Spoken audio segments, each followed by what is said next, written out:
Everyone, मैं हूं आपकी श्रद्धा दीदी और आज हम लेकर आए हैं आपके लिए पाइथन का एक ब्रांड न्यू कोर्स। इस कोर्स को करने के बाद आप बेसिक इंस्टॉलेशन से लेकर पाइथन के सबसे इंपॉर्टेंट प्रोग्रामिंग कॉन्सेप्ट्स के बारे में सीख रहे होंगे। अब अगर आप एक ऐसे स्टूडेंट हैं जिसने C++, जावास्क्रिप्ट जैसी कोई चीज पढ़ी हुई है और अब पाइथन सीखना चाह रहे हैं, या फिर आप एक ऐसे स्टूडेंट हैं जो शुरुआत से प्रोग्रामिंग करने वाले हैं, तो फिर ये वीडियो आपके लिए बना है।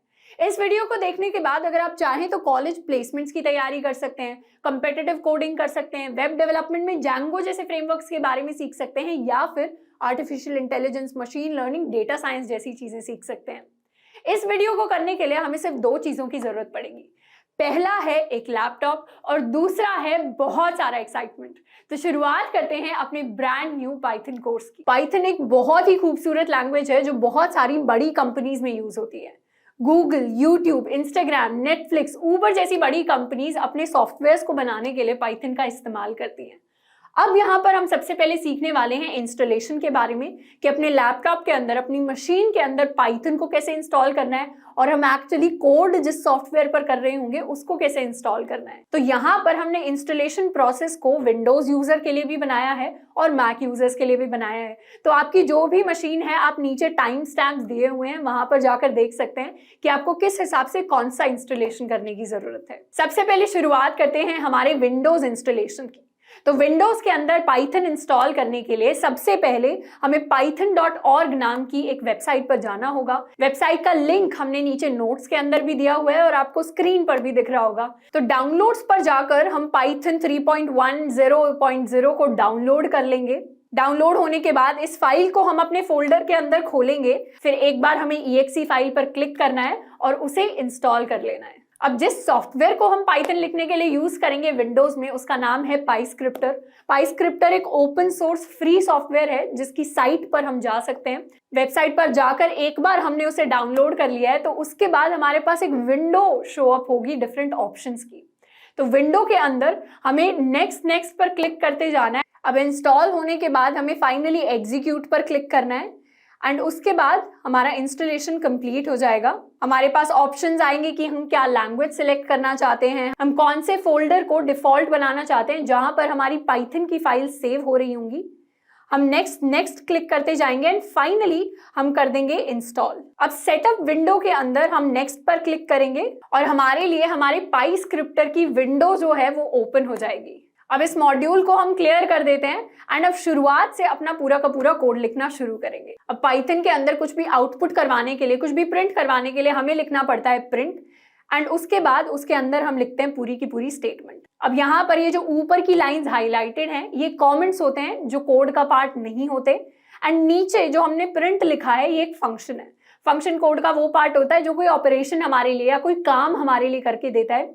फिर हमने यूज किए हैं पेरेंथेसिस। फंक्शंस हमेशा पेरेंथेसिस के साथ लिखे जाते हैं पाइथन में एंड उसके अंदर हमने वो लिख दिया है जो हमें प्रिंट करवाना है।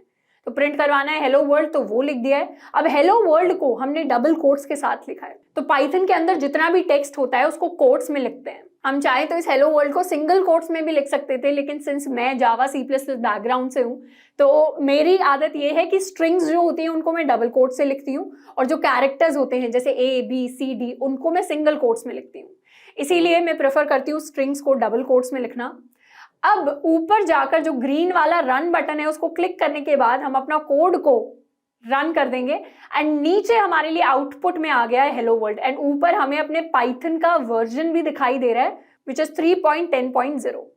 अब ऊपर जाकर हेलो वर्ल्ड की जगह अगर हम हेलो कोडर्स प्रिंट करना चाहे तो हम वो भी कर सकते हैं। हमें बस लिखना होगा प्रिंट हेलो कोडर्स। इसको भी हम रन कर सकते हैं एंड अगर कुछ और प्रिंट करना चाहें तो एक पूरा का पूरा सेंटेंस भी प्रिंट कर सकते हैं, that I know how to count, जिसमें 1 2 3 4 5 6 हम नंबर्स को भी प्रिंट कर सकते हैं और वो हमारी आउटपुट स्क्रीन पर आ जाएगा। अब हम चाहें तो इस पूरे के पूरे पाइथन कोड को एक फाइल में भी सेव कर सकते हैं।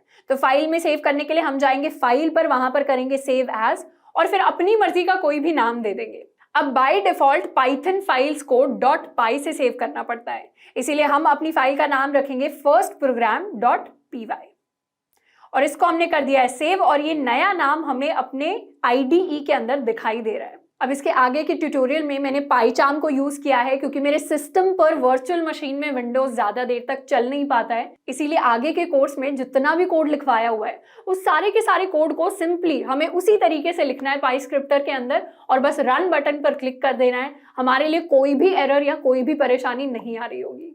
मैक ओएस के अंदर हम जिस एडिटर को यूज कर रहे होंगे उसका नाम है पाईचार्म। पाईचार्म को इंस्टॉल करने के लिए हमें जाना है जेटब्रेन्स की साइट पर और वहां पर जाकर पाईचार्म को इंस्टॉल कर लेना है। अब इंस्टॉल करने के बाद जब उसे ओपन करेंगे तो हमें डायरेक्टली उसे ड्रैग करके अपने एप्लीकेशंस फोल्डर के अंदर डाल देना है और ओपन करते टाइम हमें सेटिंग्स को डिफॉल्ट में रखना है, इसीलिए सारी चीजों को हम ओके करते चले जाएंगे एंड फाइनली हमारे लिए हमारा पाईचार्म खुल जाएगा। तो पाईचार्म हमने इंस्टॉल कर लिया है। अब इसके बाद शुरुआत करते हैं अपने जो सॉफ्टवेयर है उसको खोलकर। तो यहाँ पर ऐसी सी एक विंडो हमारे पास अपीयर होगी। अब इसके अंदर हम डिफरेंट प्रोजेक्ट्स को क्रिएट कर सकते हैं, ये प्रोजेक्ट्स जिसमें काफी सारी पाइथन फाइल्स को हम डाल सकते हैं। तो अपने लिए सबसे पहले एक न्यू प्रोजेक्ट बनाते हैं। यहाँ पर लिखेंगे प्रोजेक्ट का नाम, तो प्रोजेक्ट का नाम हम दे देते हैं अपना कॉलेज। और ये जो प्रोजेक्ट के नाम से पहले वाला पूरा पाथ है, ये वो पाथ है जहां पर हमारी जो प्रोजेक्ट है या हमारे प्रोजेक्ट की सारी फाइल्स हमारे कंप्यूटर के अंदर सेव हो रही होंगी। तो जितनी भी पाइथन फाइल्स हम लिखेंगे अपने प्रोजेक्ट के अंदर वो सारी यहाँ इस लोकेशन पर सेव हो रही होंगी। उसके बाद यहाँ से हम अपना एनवायरनमेंट चूज कर सकते हैं। एनवायरनमेंट के बारे में थोड़ा सा एडवांस टॉपिक है, अगर हम अभी नए शुरुआत कर रहे हैं कोडिंग की जर्नी में, तो अभी के लिए हम इसको इग्नोर कर देते हैं।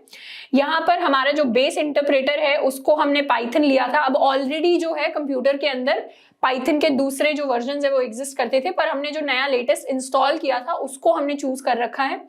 हो सकता है कि आप जब अपना पाईचार्म खोलें तो उसके अंदर ये सारे ऑप्शंस ना आ रहे हो, उसके अंदर डायरेक्टली आप नया प्रोजेक्ट क्रिएट कर पा रहे हो, सेटिंग्स में आपको चेंजेस ना करने पड़े, तो उसमें कोई परेशानी वाली बात नहीं है। यहाँ पर हम क्रिएट कर देते हैं। अगर हमें ऑलरेडी एक पाइथन फाइल चाहिए जो सैंपल फाइल क्रिएट हो जाए तो हम इस ऑप्शन को टिक कर सकते हैं, लेकिन हम अपनी फाइल खुद से बनाएंगे तो इसको अनटिक करते ही शुरू करते हैं और यहाँ पर खुल गया है हमारा पाईचार्म। तो यहाँ पर हमारी जो पाइथन फाइल्स हैं वो कहाँ पर स्टोर होंगी? वो स्टोर होंगी इस फोल्डर के अंदर। ये अपना कॉलेज जो भी हमने प्रोजेक्ट का नाम दिया उस नाम से एक फोल्डर क्रिएट हो गया हमारी लोकेशन पर और इस फोल्डर के अंदर डिफरेंट फाइल्स हम देख पा रहे हैं। अब इस फोल्डर के अंदर हमें क्रिएट करनी है एक पाइथन फाइल। तो हम क्या करेंगे, राइट क्लिक करेंगे, न्यू पर जाएंगे और जाएंगे कि हमें पाइथन फाइल क्रिएट करनी है। इस पाइथन फाइल का नाम हम कुछ भी रख सकते हैं। मान लीजिए हमें रखना है फर्स्ट प्रोग्राम। तो फर्स्ट प्रोग्राम नाम रखते ही यहां पर एक पाइथन फाइल क्रिएट हो गई है और यहां पर ये फाइल खुलकर आ गई है जहां पर हम अपना कोड लिख सकते हैं। अब आप ध्यान देंगे कि फाइल का जो नाम है वो है firstprogram.py। तो पाइथन की जितनी भी फाइल्स होती हैं उनकी एक्सटेंशन क्या होती है, .py। जैसे अगर हमने माइक्रोसॉफ्ट वर्ड यूज किया होगा तो उसके अंदर या नोटपैड के अंदर विंडोज के अंदर हम .txt से फाइल को सेव कर सकते हैं कि ये टेक्स्ट फाइल है, इसीलिए यहाँ पर पाइथन सेव होती है .py से।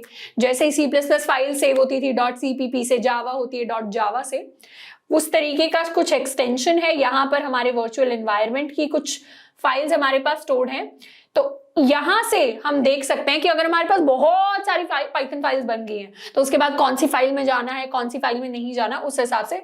पर हम एक ही फाइल पर काम कर रहे होंगे, इसलिए यहाँ इस माइनस बटन को क्लिक करके इसको हाइड कर देते हैं। तो अब हम फोकस करेंगे सिर्फ अपनी पाइथन फाइल पर। अपने सारे के सारे जो पाइथन के प्रोग्राम्स है वो यहाँ पर हम लिख रहे होंगे। इसको थोड़ा सा हम बड़ा कर लेते हैं टेक्स्ट वाइज। अब हम लिखने वाले हैं अपना पाइथन का पहला प्रोग्राम।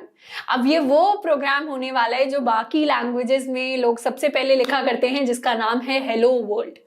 तो यूजुअली क्या होता है, जब भी आप कोई नई लैंग्वेज सीखते हैं तो आप हेलो वर्ल्ड प्रिंट करके सीखते हैं एक नई स्क्रीन पर। अब आप अगर पाइथन में कोड कर रहे हैं तो प्रोग्राम के अंदर कुछ आप कर रहे होंगे, लेकिन उस प्रोग्राम का जो आउटपुट होगा वो हमें कैसे दिखाई देगा उसको हम अभी सीखने वाले हैं। आउटपुट के लिए हमें लिखना है प्रिंट के बाद लगाएंगे पेरेंथेसिस। तो ये ब्रैकेट्स को हम पेरेंथेसिस कहते हैं। इनके अंदर हम कुछ भी प्रिंट करवा सकते हैं जो भी हमें प्रोग्राम से प्रिंट करवाना है। अब यहाँ पर हम प्रिंट करवाने वाले हैं हेलो वर्ल्ड को, और यहाँ पर ये जो डबल कोट्स हमने लगाए हैं ये रिप्रेजेंट करते हैं स्ट्रिंग को। स्ट्रिंग क्या होती है, जब भी कोई टेक्स्ट कैरेक्टर जैसे ABCDEFGH @ हैश या फिर 1 2 3 4, इनको हम कोट्स में डबल कोट्स में लिखते हैं तो वो टेक्स्ट बन जाता है। टेक्स्ट यानी जिसको चेंज नहीं कर सकते, वो वैसे का वैसा रहेगा। अब स्ट्रिंग को हमें प्रिंट करवाना है तो इतनी ही स्टेटमेंट काफी है। एक छोटा सा की पॉइंट, जावा एक केस सेंसिटिव लैंग्वेज है, यानी आप इस स्मॉल p को बड़ा p नहीं कर सकते, नहीं तो क्या होगा, एक रेड लाइन आएगी सबसे पहले और फिर आएगा एरर, क्योंकि बड़ा p वाला कुछ एग्जिस्ट नहीं करता। स्मॉल p से आप चीजें प्रिंट करवा सकते हैं। अब यहाँ पर जो पेरेंथेसिस हमने यूज किए ये दिखाते हैं कि प्रिंट क्या है, एक फंक्शन है पाइथन के अंदर। अब फंक्शंस क्या होते हैं, किस तरीके से यूज करते हैं, हम कैसे बना सकते हैं, उनको हम बाद में सीख रहे होंगे। अभी के लिए बस इतना सीख लेते हैं कि प्रिंट एक फंक्शन है जावा के अंदर, उसके अंदर जो भी हमें स्क्रीन पर प्रिंट करवाना है उसको हम अंदर लिख सकते हैं। और अब क्या करेंगे, इस कोड को रन करेंगे। रन करने के लिए ऊपर एक रन ऑप्शन होता है, रन के अंदर आप रन जाकर क्लिक कर दीजिए, अपने फर्स्ट प्रोग्राम पर क्लिक करिए और यहाँ पर आउटपुट स्क्रीन में हमारे पास प्रिंट होकर आ गया है हेलो वर्ल्ड।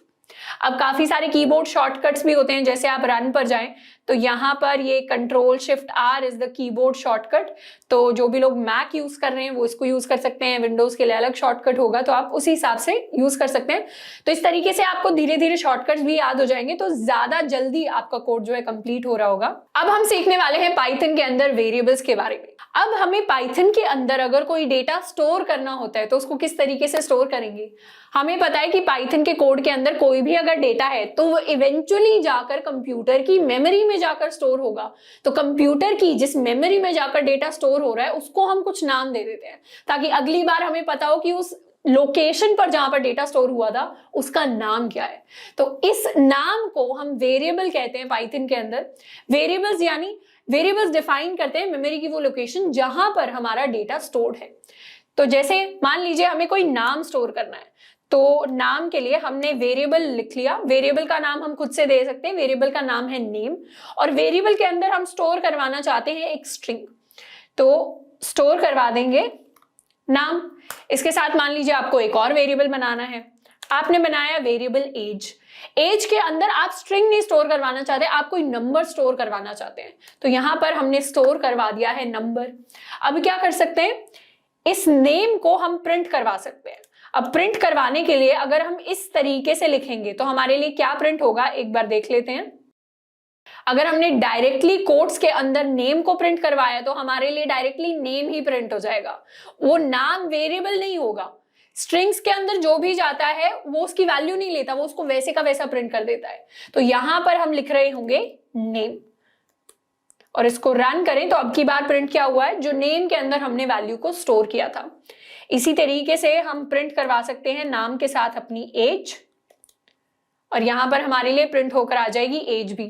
अब ये जो वेरिएबल्स हमने बनाए हैं इसके अंदर एक बार अगर हमने वैल्यू दे दी तो उसके बाद हम उस वैल्यू को चेंज भी कर सकते हैं, यानी नाम को चेंज करके अगर हमें कुछ और करना है या एज को चेंज करके अगर हमें कुछ और करना है तो उसके बाद वो वैल्यूज चेंज हो जाएंगी और अब जो नाम और एज प्रिंट होंगे वो वैल्यूज अलग होंगी। तो इस हिसाब से अगर एक बार वेरिएबल बना लिया तो उसके अंदर की वैल्यूज चेंज भी हो सकती है। अब 4 मेजर टाइप्स के वेरिएबल के बारे में बात कर रहे होंगे पाइथन के अंदर। इनमें से सबसे पहला हमने सीख लिया कि स्ट्रिंग होता है, एक सीख लिया कि नंबर होता है। अब ये नंबर हमने यहाँ पर जो देखा ये एक इंटीजर नंबर है। मान लीजिए अगर हमें यहाँ पर 24 को 24.0 करना होता तो इस तरीके के नंबर को हम पाइथन में कहते हैं फ्लोटिंग नंबर, और ये था हमारा इंटीजर। अब एक चौथे टाइप के भी वेरिएबल होते हैं पाइथन के अंदर, उनको हम कहते हैं बूलियन। बूलियन डिफाइन करते हैं कि कोई चीज सच है या झूठ है। तो बूलियन के अंदर 2 टाइप की वैल्यू स्टोर हो सकती है, या तो स्टोर हो सकता है ट्रू या स्टोर हो सकता है फॉल्स। तो यहां पर हमारी एज के हिसाब से मान लीजिए हमने लिख दिया इज एडल्ट, तो इज एडल्ट में हम लिख सकते हैं ट्रू। अब ये ट्रू पर रेड लाइन इसलिए आई क्योंकि जावा केस सेंसिटिव है और ट्रू में एक्चुअली टी कैपिटल होता है, इसीलिए अगर हम केस का ध्यान नहीं रखेंगे, जिन चीजों को हमें कैपिटल रखना है उनको स्मॉल कर देंगे या स्मॉल वाले को कैपिटल कर देंगे तो फिर एरर आ सकता है। यहां पर हम ट्रू के अलावा फॉल्स भी लिख सकते थे अगर हमारी एज होती 18 से कम। तो कुछ इस तरीके से हम बूलियन वेरिएबल्स को भी डिफाइन कर सकते हैं पाइथन में। अब पाइथन की स्पेशल चीज ये है कि पाइथन में आपको वेरिएबल डिफाइन करने से पहले नहीं बताना होता कि ये वेरिएबल कौन से टाइप का होने वाला है।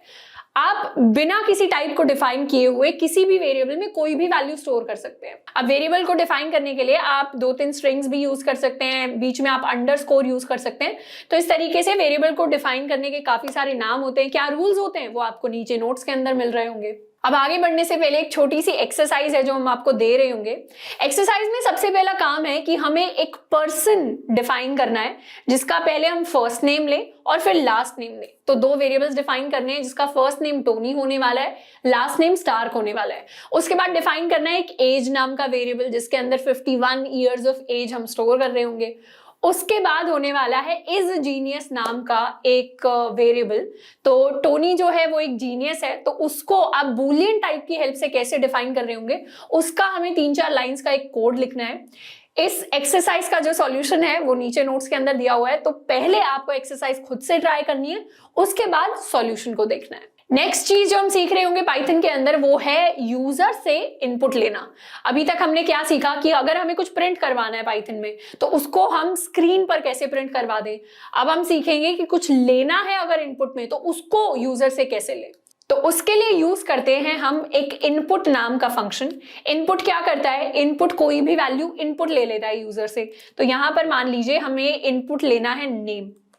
व्हाट इज योर नेम, यहां लिखा हमने क्वेश्चन मार्क। अब इस कोड को अगर रन करें तो यहां पर अब हम अपना नाम जो है उसको इनपुट कर सकते हैं। अब इस नाम को हमने इनपुट तो कर दिया पर इस प्रोग्राम ने इसको कहीं स्टोर ही नहीं किया, तो इसको स्टोर करने के लिए एक वेरिएबल बना लेते हैं। नेम के अंदर स्टोर करा देंगे। इसको दोबारा रन करें तो यहां पर अब इसी नेम को हम नेक्स्ट लाइन के अंदर प्रिंट कर देंगे। तो यहां पर क्या हुआ, हमने नाम इनपुट किया, उसको प्रोग्राम ने नेम वेरिएबल के अंदर स्टोर करवाया और फिर नेम को हमने प्रिंट करवा दिया। तो यहां पर हमने जो नाम एंटर किया था विच वाज टोनी, वो हमारी स्क्रीन पर प्रिंट होकर आ गया है। तो कुछ इस तरीके से हम यूजर से इनपुट ले लेते हैं, उसको वेरिएबल में स्टोर करवा देते हैं और फिर वापस उसको यूजर को दिखाने के लिए उसको प्रिंट कर देते हैं। और अच्छे से प्रिंट करवाने के लिए हम यहां पर लिख सकते हैं हेलो और बीच में लगा सकते हैं प्लस साइन। तो इस प्लस साइन से क्या होगा, हेलो के साथ हमारी ये जो नेम वाली स्ट्रिंग है ये जुड़ जाएगी और ये दोनों जुड़कर प्रिंट होंगी। तो इस पूरे जुड़ने वाले प्रोसेस को प्रोग्रामिंग के अंदर, कोडिंग के अंदर कॉन्कैटिनेशन नाम दिया जाता है। तो इसको भी एक बार रन कर लेते हैं। रन करके यहां हमें अपना नाम एंटर करना है जो है टोनी। तो हेलो टोनी हमारे लिए पूरा का पूरा प्रिंट हो गया है। अब यहाँ पर एक और एक्सरसाइज है कि आपको यूजर से पूछना है कि what is your super hero name, या फिर टोनी से आप पूछ लीजिए what is your super hero name. तो वो अपने सुपर हीरो का नाम या अपने सुपर हीरो वर्जन का नाम एंटर करेंगे और आपको वो नाम किसी वेरिएबल में स्टोर करवाना है और उसको स्क्रीन पर प्रिंट करना है। तो छोटी सी एक्सरसाइज है, इसका भी सॉल्यूशन नोट्स में आपको मिल जाएगा। नेक्स्ट टॉपिक जिसकी हम बात कर रहे होंगे वो है टाइप कन्वर्जन। अब टाइप कन्वर्जन की हमें जरूरत इसलिए पड़ी क्योंकि जब भी हम पाइथन में कुछ भी इनपुट करते हैं तो हमारे सारे के सारे जो इनपुट्स होते हैं वो एक स्ट्रिंग फॉर्मेट में आते हैं। यानी अगर हमने नंबर इनपुट करा लिया, अगर हमने फ्लोटिंग वैल्यू इनपुट करा ली, बूलियन इनपुट करा लिया, ये सारी की सारी चीजें किस फॉर्मेट में आएंगी हमारे पास, स्ट्रिंग फॉर्मेट में। जैसे मान लीजिए हमने किसी की पुरानी एज जो है 2 साल पहले की एज उसको इनपुट कराया, तो उसको स्टोर कर देंगे किसी ओल्ड एज वेरिएबल में और यहां लिख देंगे अपना input function enter your old age. अब इस ओल्ड एज को हमें नई एज में कन्वर्ट करना है। नई एज में कन्वर्ट करने के लिए ओल्ड एज में क्या करेंगे, 2 को ऐड कर देंगे एंड फाइनली हम प्रिंट कर देंगे किसको, अपनी नई एज को। तो हमने क्या किया, एक ओल्ड एज वेरिएबल बनाया, उसके अंदर इनपुट लेकर अपनी पुरानी एज डाल दी। अब उस पुरानी एज में हमने 2 साल एक्स्ट्रा ऐड कर दिए और इन दोनों का जो सम आया उसको हमने नई एज में डाल दिया। तो सम यहां पर भी प्लस की फॉर्म में लिया जाता है। तो इस 2 को हम ऐड कर देंगे अपने ओल्ड एज के साथ और उसको न्यू एज में स्टोर कर देंगे। तो इक्वल टू से क्या हुआ, राइट वाली वैल्यू लेफ्ट में चली गई और फिर प्रिंट करवा दिया न्यू एज को। अब जब भी हम ये चीज कर रहे होंगे एग्जीक्यूट, मान लीजिए ओल्ड एज थी हमारी 20, तो यहां पर हमारे पास आया एक टाइप एरर। टाइप एरर क्या कह रहा है, can only concatenate string not int to string. मतलब स्ट्रिंग को स्ट्रिंग के साथ ही कॉन्कैटिनेट कर सकते हैं। कॉन्कैटिनेट यानी ये स्ट्रिंग को स्ट्रिंग के साथ जोड़ने की कोशिश कर रहा है लेकिन इसको नंबर मिल रहा है। यहां पर इसने 2 को तो एज अ नंबर ही लिया लेकिन ओल्ड एज को इसने एज अ स्ट्रिंग ले लिया। अब ओल्ड एज को एज अ स्ट्रिंग हमें नहीं भेजना, ओल्ड एज तो 20 हमने पास की पर इसने 20 को एज अ स्ट्रिंग ले लिया। मतलब 20 को कुछ इस तरीके से ये विजुअलाइज कर रहा है कोड, पर हम चाहते हैं कि ये इसको विजुअलाइज करे नंबर की फॉर्म में, तो उसके लिए हम टाइप कन्वर्जन करेंगे। टाइप कन्वर्जन के लिए हम एक फंक्शन यूज करते हैं जिसका नाम है इंट। इंट रिप्रेजेंट करता है इंटीजर्स को, तो जो होल नंबर्स होते हैं, जो कंप्लीट नंबर्स है, -1 ये सारे मिला के जिनमें डेसिमल पॉइंट नहीं है, वो सारे इंटीजर्स हैं। इंट के अंदर पास कर देंगे ओल्ड एज, तो इस तरीके से इसका जो आउटपुट आएगा उसमें क्या होगा, ओल्ड एज स्ट्रिंग इंटीजर में कन्वर्ट हो जाएगी। तो यहां पर अगर हमने लिख दिया इंट, उसके अंदर ओल्ड एज पास किया और फिर कोड को रन किया, तो अब अपनी एज पास करेंगे तो हमारे लिए सही आउटपुट प्रिंट होगा, अब एरर नहीं आएगा। अब ऐसा नहीं है कि सिर्फ इंटीजर में कन्वर्ट करने के फंक्शन है, अगर हम चाहें तो जो भी वैलिड वैल्यूज हैं उनको फ्लोट में कन्वर्ट कर सकते हैं, या फिर हम स्ट्रिंग में कन्वर्ट कर सकते हैं str फंक्शन को यूज करके। इसके साथ साथ हम बूलियन में भी कन्वर्ट कर सकते हैं किसी भी वैल्यू को। तो ये 4 तरीके के कन्वर्जन के बारे में हम बात कर रहे होंगे, जिसमें वेरिएबल्स, वैलिड जो वेरिएबल्स हैं उनको या तो हम फ्लोट में कन्वर्ट कर सकते हैं, फ्लोट यानी वहां पर जहां पर डेसिमल है। जैसे अगर 18 हमारे पास एक नंबर है जिसमें वैल्यू स्टोर्ड है 18, अब हमने क्या किया, इस नंबर को हमने फ्लोट में कन्वर्ट कर दिया। तो एक बार देखते हैं कि इसका आउटपुट क्या आएगा हमारे पास। इसका आउटपुट आया 18.0। तो जो नंबर एक इंटीजर था जिसमें डेसिमल था ही नहीं, उसको भी डेसिमल में कन्वर्ट कर दिया है हमारे कोड ने। तो इस तरीके से टाइप कन्वर्जन्स होते हैं पाइथन के अंदर।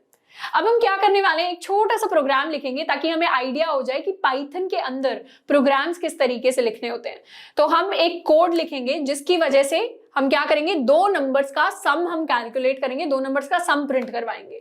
तो सबसे पहले एक वेरिएबल बना लेते हैं फर्स्ट में स्टोर करवाएंगे अपना फर्स्ट नंबर। तो यहां कर लेते हैं इनपुट एंटर फर्स्ट नंबर।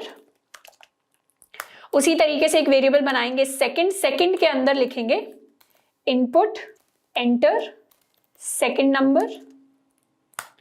और अब एक सम में क्या करेंगे, फर्स्ट प्लस सेकंड को स्टोर करवा लेंगे। अब इसका जो आउटपुट है वो नहीं आएगा जो हम सोच रहे हैं आएगा, पर एक बार देख लेते हैं कि इसमें हमें क्या चेंज करने की जरूरत है। सबसे पहले अपना फर्स्ट नंबर एंटर करेंगे, मान लीजिए एंटर करते हैं 2, उसके बाद एंटर करेंगे सेकंड नंबर 3। तो हमारे लिए क्या प्रिंट हुआ, अभी तो कुछ प्रिंट नहीं हुआ क्योंकि हमने सम को प्रिंट ही नहीं किया। तो यहाँ सम को प्रिंट कर लेते हैं, दोबारा से रन करते हैं।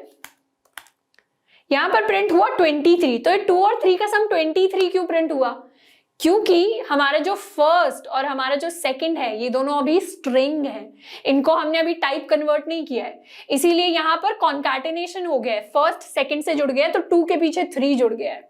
इसका कॉन्कैटिनेशन हटाने के लिए हमें इसको कन्वर्ट करना पड़ेगा इंट में। तो फर्स्ट को इंट में कन्वर्ट करेंगे, सेकंड को इंट में कन्वर्ट करेंगे, फिर सम कैलकुलेट करेंगे। इसको एक बार और रन करें तो फर्स्ट में पास करेंगे 2, सेकंड में पास करेंगे 3, आउटपुट आया हमारा 5। तो जैसे यहाँ हमने सम का प्रोग्राम लिख दिया कि 2 नंबर्स इनपुट हुए यूजर से, तो उन दोनों का सम कैसे लिखना है, वैसे ही हम बहुत सारे प्रोग्राम्स लिख सकते हैं पाइथन में।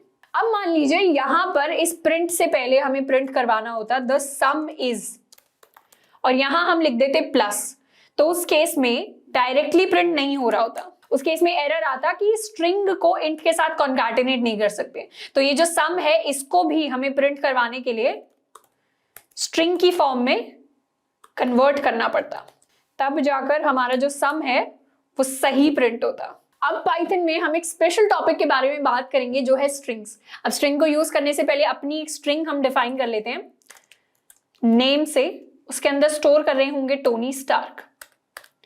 अब जैसे ही आप नेम डॉट टाइप करेंगे तो ये काफी सारी चीजें आपके लिए अपीयर करती हैं स्क्रीन पर, जैसे हमारे लिए हो गया इंडेक्स, काउंट, अपर, रिप्लेस, फाइंड। तो ये सारे मेथड्स कहलाते हैं, यानी हम स्ट्रिंग के अंदर काफी सारे चेंजेस कर सकते हैं। तो इन चेंजेस के बारे में हम अभी पढ़ रहे होंगे। सबसे पहला चेंज जो हम स्ट्रिंग के अंदर कर सकते हैं वो ये है कि सारे के सारे कैरेक्टर्स को अगर हमें अपर केस में यानी कैपिटल बना देना है तो उसके लिए एक मेथड एग्जिस्ट करता है। हमें क्या करना है, अपनी स्ट्रिंग के बाद लिखना है डॉट अपर और उसके बाद पेरेंथेसिस। अब इसको सिंपली हमें करवा देना है प्रिंट। प्रिंट करवाने के बाद हमारा जो आउटपुट आएगा उसमें सारे के सारे कैरेक्टर्स जो हैं वो कैपिटल हो गए होंगे। अब ये जो डॉट अपर फंक्शन है ये डायरेक्टली हमारे स्ट्रिंग को कन्वर्ट नहीं करता, जैसे अगर हम उसके बाद नेम प्रिंट करवाएं तो वो नॉर्मल प्रिंट होगा।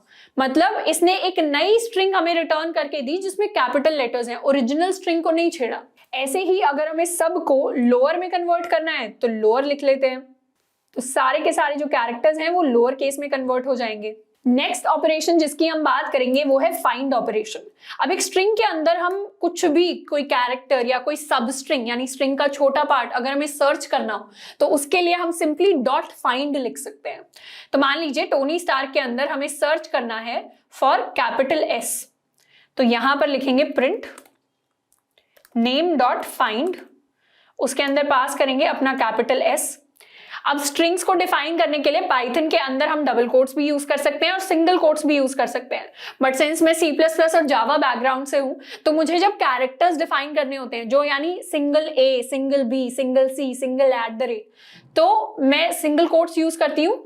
और जब स्ट्रिंग्स डिफाइन करनी होती हैं जैसे कोई वर्ड या एक सेंटेंस या एक पूरा का पूरा पैराग्राफ, तो मैं डबल कोट्स यूज करती हूँ। आप अपनी इच्छा के अनुसार कोई भी कोट यूज कर सकते हैं। तो यहां पर हम फाइंड करने वाले हैं इस कैपिटल एस को अपने नेम के अंदर। अब ये जो फाइंड है ये किसी पर्टिकुलर कैरेक्टर को या पर्टिकुलर सबस्ट्रिंग को स्ट्रिंग के अंदर ढूंढेगा। अगर उसे वो मिल जाता है तो जहां पर जिस भी इंडेक्स पर मिलेगा ये उसका इंडेक्स रिटर्न करेगा, और नहीं मिलता तो रिटर्न कर देगा -1। इंडेक्स क्या होते हैं? पाइथन के अंदर इंडेक्स होती है हमारी पोजीशन। जैसे अगर इस नेम स्ट्रिंग की बात करें तो इसके अंदर 0th पोजीशन पर आता है T, फर्स्ट पोजीशन पर आता है O, सेकेंड पोजीशन पर आता है हमारा N, थर्ड पोजीशन पर आता है Y, फोर्थ पोजीशन पर आता है स्पेस। तो जो भी इंडेक्सेस होते हैं पाइथन के अंदर वो शुरू होते हैं 0 से, यानी पोजीशन फर्स्ट से शुरू नहीं करते, 0th पोजीशन से शुरू करते हैं। ऐसा ही C++ में होता है, ऐसे ही जावा के अंदर होता है, पर काफी सारी ऐसी लैंग्वेजेस भी होती हैं जिनके अंदर इंडेक्स 1 से शुरू होता है। पर हम यहाँ पर बात कर रहे होंगे 0 इंडेक्सिंग की। तो यहां पर इस कोड को रन करें अगर, तो एस को इसने कहां पर फाइंड किया? इंडेक्स 5 पर। 0 1 2 3 4 5, इंडेक्स 5 पर आता है हमारा कैपिटल एस। मान लीजिए हमें स्मॉल एस को सर्च करना होता तो उस केस में यहां पर रिटर्न होता -1, क्योंकि स्मॉल एस हमारी स्ट्रिंग में है ही नहीं। उसके अलावा हम किसी सब स्ट्रिंग को भी फाइंड कर सकते हैं, जैसे मान लीजिए हम स्टार को फाइंड करना चाहते हैं, वो भी शुरू होता है हमारे इंडेक्स 5 से, लेकिन स्टार का अगर हमने एस जो है वो स्मॉल कर दिया तो उस केस में हमारे लिए -1 प्रिंट हो रहा होगा। तो इस तरीके से हमें काफी ध्यान देना है कि कौन से केस का जो कैरेक्टर है या स्ट्रिंग है उसको हम सर्च कर रहे हैं। अब नेक्स्ट ऑपरेशन जिसकी हम बात करेंगे वो है कि स्ट्रिंग के अंदर हम किसी भी पार्ट को उठा सकते हैं और उसको किसी और पार्ट से रिप्लेस कर सकते हैं। जैसे यहां पर टोनी स्टार्क की जगह अगर हमें मान लीजिए अपनी स्ट्रिंग के अंदर पूरे के पूरे टोनी स्टार्क को हटाकर उसको रिप्लेस करना होता आयरन मैन से, तो उसको कैसे करते? हम प्रिंट कर देते नेम डॉट रिप्लेस। किसको रिप्लेस करना चाहते हैं? पूरे के पूरे टोनी स्टार्क को। किससे रिप्लेस करना चाहते हैं? आयरन मैन से। तो इसको रन करें, अब हमारे लिए क्या प्रिंट हो गया? Iron man. लेकिन ये ओरिजिनल स्ट्रिंग को चेंज नहीं करता, तो हम प्रिंट करें अगर वापस से नेम, तो हमारा ओरिजिनल नेम प्रिंट हो जाएगा विच इज टोनी स्टार्क। अब मान लीजिए कि हमें स्टार की जगह अब iron man, Tony iron man print करवाना है, तो यहां से हम टोनी हटा देंगे तो स्टार को हम रिप्लेस कर रहे होंगे इस टर्म के साथ, तो अब हमारे लिए क्या प्रिंट हुआ? Tony iron man. तो कुछ इस तरीके से हम रिप्लेस कर सकते हैं एग्जिस्टिंग सबस्ट्रिंग को या इवन पूरी की पूरी स्ट्रिंग को। कैरेक्टर्स को भी रिप्लेस कर सकते हैं। टी को अगर हम रिप्लेस कर दें यहाँ पर एम से तो मोनी स्टार्क प्रिंट हो गया है। तो कैरेक्टर्स को भी रिप्लेस कर सकते हैं। अब फाइंड फंक्शन क्या करता था? फाइंड फंक्शन हमारे लिए इंडेक्स लाकर दे देता था, जिस भी पोजीशन पर उसको कोई कैरेक्टर या कोई सबस्ट्रिंग मिलती थी। लेकिन हमें सिर्फ ये चेक करना है कि वो सबस्ट्रिंग या कैरेक्टर एग्जिस्ट करता है या नहीं, हमें ये नहीं देखना कि उसका इंडेक्स क्या है। तो उसके लिए क्या करेंगे? उसके लिए हम एक इन कीवर्ड को यूज करते हैं। कीवर्ड्स क्या होते हैं? जैसे किसी भी लैंग्वेज के अंदर कोई डिक्शनरी होती है जो डिफाइन करती है कि ये वर्ड्स इस लैंग्वेज का पार्ट हैं, वैसे ही प्रोग्रामिंग लैंग्वेजेस के जो कीवर्ड्स होते हैं वो प्रोग्रामिंग लैंग्वेजेस की डिक्शनरी का पार्ट होते हैं। जैसे इंग्लिश लैंग्वेज के अंदर हमें पता है कि एप्पल एक वर्ड है, ऑरेंज एक वर्ड है। जब हम इनपुट लेते हैं तो इनपुट का जब हम यूज करते हैं तो ये इनपुट एक कीवर्ड है।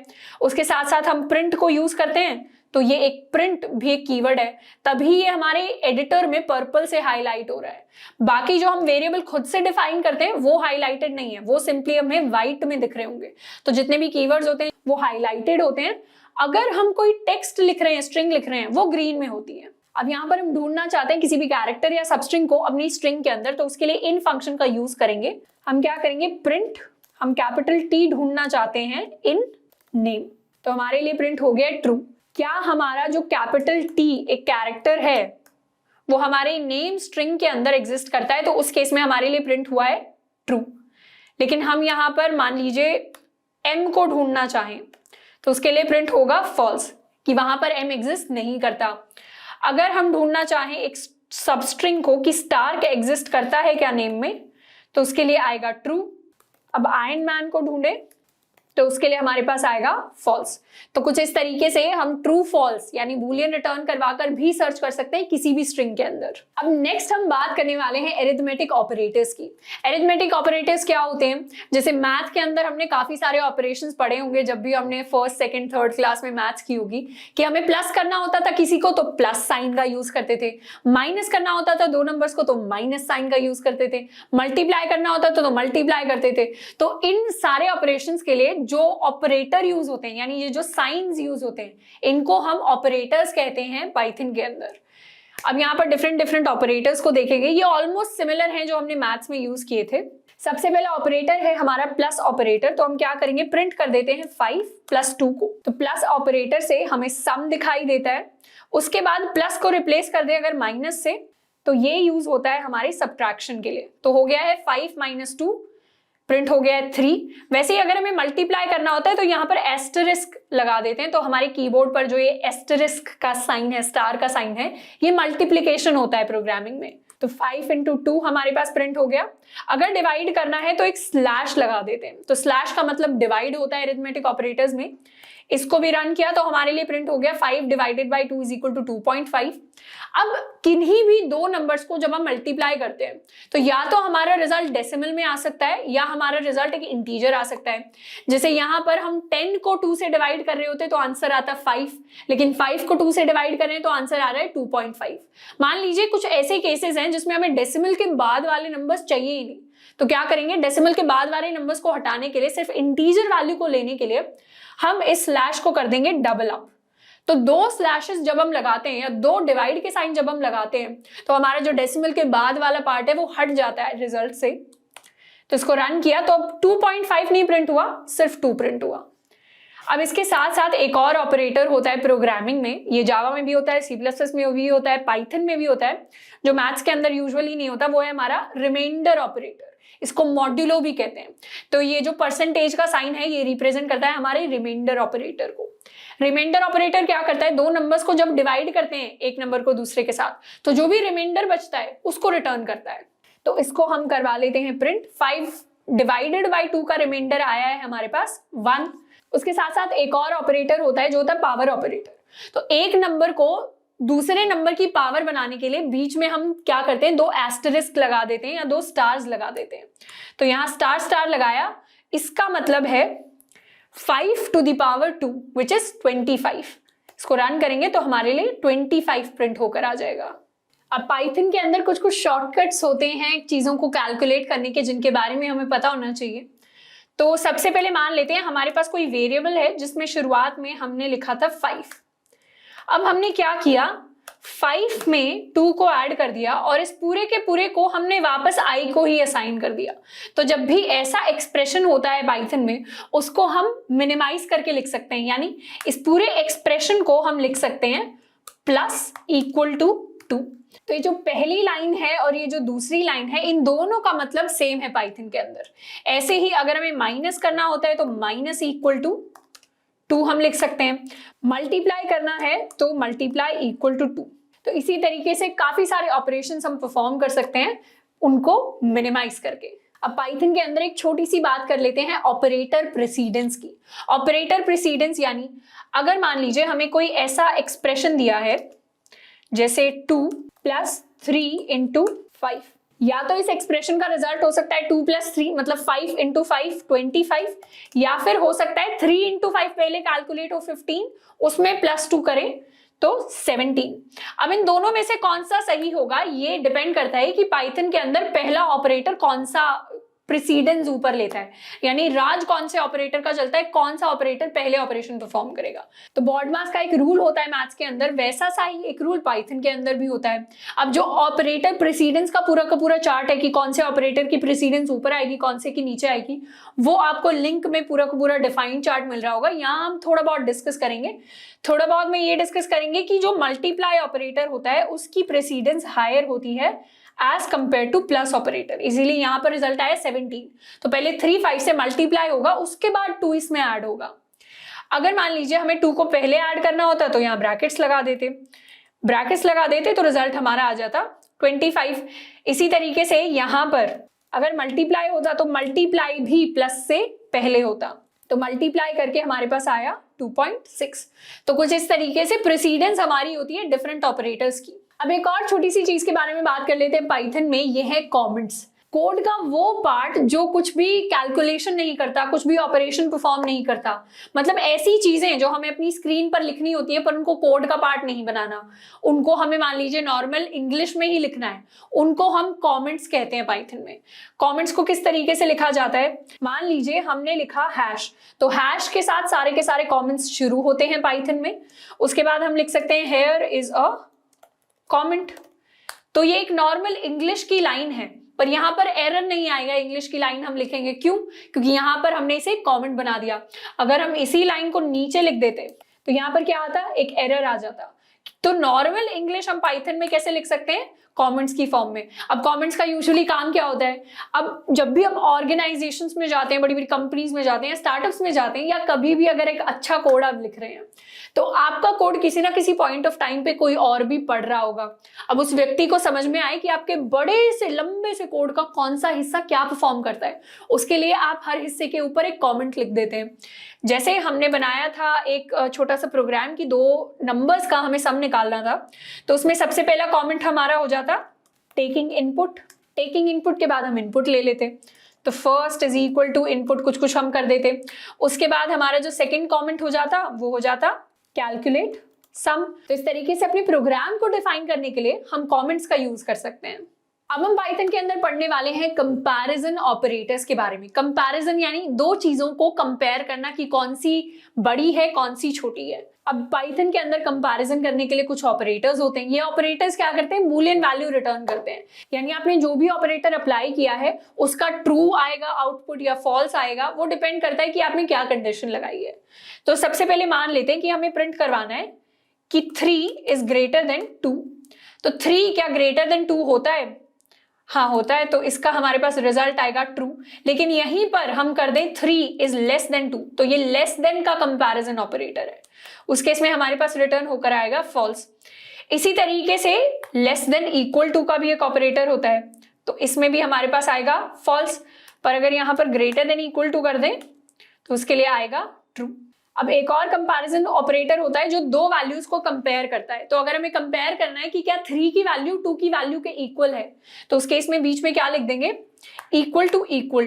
तो ये इक्वल टू ऑपरेटर चेक करेगा कि 2 वैल्यूज इक्वल हैं या नहीं है।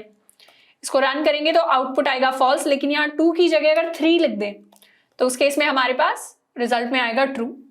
अब इक्वल टू हमने चेक कर लिया। एक नॉट इक्वल टू नाम का भी ऑपरेटर होता है। नॉट इक्वल टू करने के लिए आपको सिंपली एक इक्वल टू को हटाना है और शुरुआत में एक एक्सक्लेमेशन मार्क लगाना है। एक्सक्लेमेशन यानी नॉट। अब वो स्टूडेंट्स जिन्होंने लॉजिक गेट्स पढ़े होंगे या फिर कॉलेज के अंदर DCS नाम के कुछ सब्जेक्ट्स चल रहे होंगे, उसके अंदर हमें पता चलता है कि नॉट लगाने से किसी भी वैल्यू का रिवर्स हो जाता है। तो पाइथन के अंदर भी जब भी हम एक्सक्लेमेशन या नॉट लगा देते हैं तो हर चीज रिवर्स हो जाती है। ट्रू का फॉल्स हो जाता है, फॉल्स का ट्रू हो जाता है। तो अगर हमें कंपेयर करना है 2 वैल्यूज, तो 3 नॉट इक्वल टू 3 का हमारे पास जो आउटपुट आएगा वो होगा फॉल्स, और 2 को अगर हम लिख दें तो उसका आउटपुट आएगा ट्रू। यानी 2 वैल्यूज जब इक्वल हैं और बीच में आ गया नॉट इक्वल टू तो उसका आउटपुट फॉल्स, यानी आप गलत कह रहे हैं। लेकिन 2 वैल्यूज अगर नॉट इक्वल हैं और बीच में भी नॉट इक्वल है तो उसका आउटपुट आएगा ट्रू। अब नेक्स्ट जो ऑपरेटर्स हम पढ़ने वाले हैं उनका नाम है लॉजिकल ऑपरेटर्स। पाइथन के अंदर 3 तरीके के लॉजिकल ऑपरेटर्स होते हैं। पहला होता है हमारा और ऑपरेटर।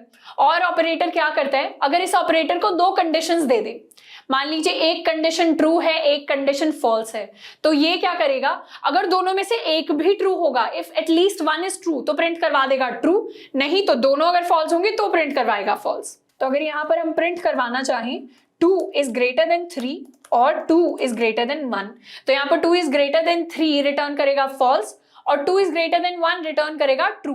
तो हमारे लिए जो फाइनल आउटपुट रिटर्न होकर आएगा वो होगा ट्रू। अब इसके अलावा एक और ऑपरेटर होता है, वो होता है एंड ऑपरेटर। एंड ऑपरेटर क्या करता है, दोनों कंडीशंस ट्रू होंगी तभी ट्रू प्रिंट करवाएगा, बाकी सारे केसेस में फॉल्स प्रिंट करवाएगा। तो जैसे print 3 is greater then 2 and 2 is greater then 1, तो इस केस में हमारे पास प्रिंट हो रहा होगा ट्रू। लेकिन अगर हम यहाँ पर कोई भी कंडीशन रिवर्स कर दें, मतलब एक को भी फॉल्स बना दे, तो हमारे लिए प्रिंट होगा फॉल्स। तीसरा लॉजिकल ऑपरेटर पाइथन के अंदर होता है नॉट ऑपरेटर। नॉट ऑपरेटर क्या करता है, ट्रू को फॉल्स बना देता है, फॉल्स को ट्रू बना देता है। जैसे अगर हम प्रिंट करवाना चाहें 2 इज ग्रेटर देन 3, तो 2 इज ग्रेटर देन 3 का आउटपुट आना चाहिए हमारे पास फॉल्स, लेकिन उसके सामने अगर हमने नॉट लगा दिया तो इसका आउटपुट आएगा ट्रू। अगर इसका रिवर्स कर दें तो वो चीज भी पॉसिबल है, जैसे ट्रू का रिवर्स हमारे पास नॉट की वजह से आ रहा होगा फॉल्स। अब बात करते हैं इफ एल्स स्टेटमेंट्स की। इफ एल्स स्टेटमेंट्स क्या होती है प्रोग्रामिंग में, जब भी हमें कोई कंडीशंस अप्लाई करनी होती है कि अगर ये चीज है तो ये काम हो जाए, नहीं तो ये काम हो जाए, इस तरीके की जब सिचुएशंस आती हैं हमारे पास कि अगर सन राइज कर रहा है तो हम प्रिंट करवा दें डे, सन सेट कर रहा है तो उसके बाद हम प्रिंट करवा दें नाइट। तो ऐसी जो कंडीशंस वाली स्टेटमेंट्स होती हैं, इनको हम प्रोग्रामिंग में पाइथन में एग्जीक्यूट करते हैं इफ एल्स स्टेटमेंट्स की हेल्प से। तो मान लीजिए हम एक वेरिएबल ले लेते हैं एज, एज के अंदर स्टोर करा लेंगे 16 या शुरुआत में स्टोर करवाते हैं 19, और इफ कंडीशन को कैसे लिखना है, if age is greater than equal to 18। तो इफ एल्स यूज करने के लिए हमें सबसे पहले कीवर्ड लिखना होता है इफ, उसके बाद अपनी कंडीशन लिखनी होती है, उसके बाद एक कोलन लगाना होता है। तो यहां पर हम कोलन लगाते हैं ये दिखाने के लिए कि हम एक ब्लॉक ऑफ सेंटेंसेस या स्टेटमेंट्स अब लिखने वाले हैं। ब्लॉक ऑफ स्टेटमेंट्स यानी एक कंबाइंड स्टेटमेंट का जो पैक है वो हम लिखने वाले हैं। तो यहां पर हम प्रिंट करवा देंगे यू आर एन एडल्ट, और अगली लाइन में प्रिंट करवा देंगे यू कैन वोट। जो कोडर C++ और जावा के बैकग्राउंड से आ रहे हैं उनके लिए ब्लॉक ऑफ कोड्स यहाँ पर कर्ली ब्रेसेस की फॉर्म में होता था। तो यहाँ पर ओपनिंग कर्ली ब्रेस लग रहा होता था, यहाँ पर क्लोजिंग कर्ली ब्रेस, लेकिन पाइथन के अंदर हम ब्रेसेस नहीं लगाते ब्लॉक ऑफ कोड के लिए, यहाँ पर हम इंडेंटेशन करते हैं। इंडेंटेशन यानी प्रॉपर स्पेस देना। तो यहाँ इंडेंट किस तरीके से करते हैं, एक टैब का 4 स्पेसेस का हम स्पेस देते हैं इस कोलन के बाद। तो ये हमें बताता है कि ये दोनों लाइन तो इफ का पार्ट है, और इसके बाद अगर हमने बाहर कोई लाइन लिखी, मान लीजिए प्रिंट थैंक यू, तो ये जो थैंक यू है ये तो हर केस में प्रिंट होगा, ये दोनों लाइन तब प्रिंट होंगी जब ये वाली कंडीशन ट्रू होगी। तो इसको एक बार रन करते हैं।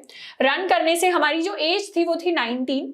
इफ ने चेक किया कि अगर एज हमारी 18 से बड़ी है तो ये दोनों लाइंस हम प्रिंट कर दें, तो हमारे लिए दोनों लाइंस प्रिंट हो गई और थैंक यू तो प्रिंट होना ही था।